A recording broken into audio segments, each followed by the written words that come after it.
মই শ্ৰী হিমন্ত বিশ্ব শৰ্মা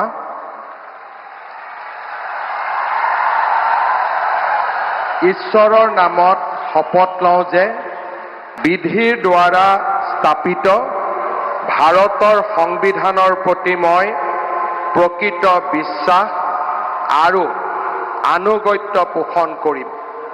মই ভাৰতৰ সাৰ্বভৌমত্ব আৰু অখণ্ডতা অক্ষুণ্ণ ৰাখিম।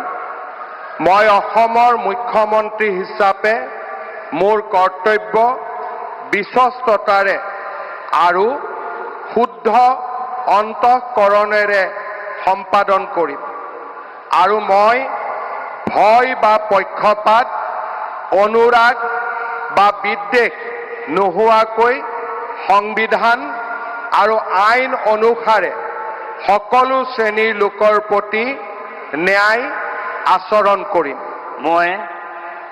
মই শ্ৰী হিমন্ত বিশ্ব শৰ্মা ঈশ্বৰৰ নামত শপত লওঁ যে মই অসমৰ মুখ্যমন্ত্ৰী হিচাপে মোৰ কৰ্তব্যৰ যথাযথ সম্পাদনৰ বাবে আৱশ্যক হোৱাৰ বাহিৰে মই এনে বিষয় যি অসমৰ মুখ্যমন্ত্ৰী হিচাপে মোৰ বিবেচনাৰ বাবে অনা হ'ব বা মোৰ জ্ঞাত হ'ব তেনে বিষয় মই কোনো ব্যক্তি বা ব্যক্তিসকলৰ ওচৰত প্ৰত্যক্ষ বা পৰোক্ষভাৱে অৱগত বা প্ৰকাশ নকৰিম।